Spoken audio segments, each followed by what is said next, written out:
Telangana revenue మంత్రి పొంగులేటి శ్రీనివాసరెడ్డి రాజీనామా చేయాలని బీజేపీ ఎంపీ లక్ష్మణ్ డిమాండ్ చేశారు. భూములను ఎవరి ఆదేశాలతో నిషేధిత జాబితాలో చేర్చారో మంత్రి పొంగులేటి వెల్లడించాలని కోరారు. తెలంగాణలో ప్రజాపాలన కాకుండా దోపిడీ పాలన సాగుతోందని, భూదందాల పేరుతో ప్రజల భూములను లూటీ చేస్తున్నారని తీవ్ర ఆరోపణ చేశారు.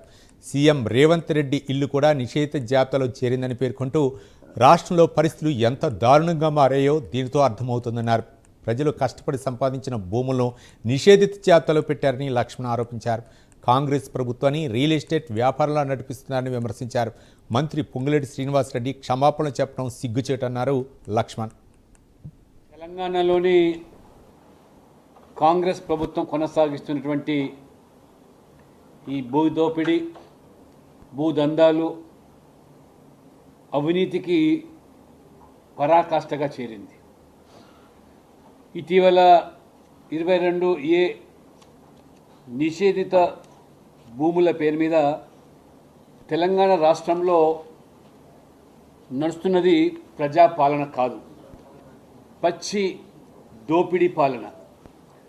రెవెన్యూ శాఖ ప్రజల ఆస్తులను కాపాడాల్సింది పోయి ఈరోజు మరి బ్రోకర్ దందాలు చేస్తూ ప్రజల భూములను లూటీ చేస్తూ ఉన్నారు.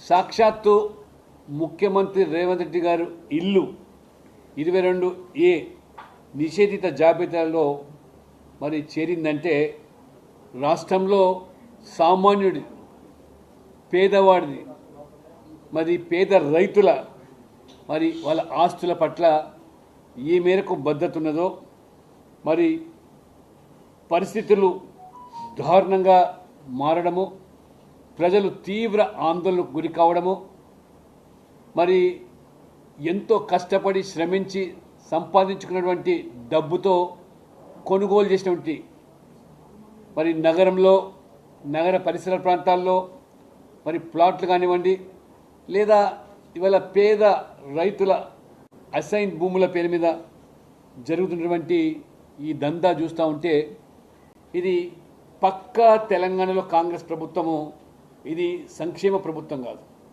ఒక రియల్ ఎస్టేట్ వ్యాపార సంస్థగా ఈ ప్రభుత్వం మరి నడుపుతూ ఉన్నది. వాళ్ళ సంబంధించిన మంత్రి, రెవెన్యూ శాఖ మంత్రి పొంగులేటి శ్రీనివాసరెడ్డి గారు తప్పు జరిగిన దానికి నేను సారీ చెప్తా అంటున్నాను.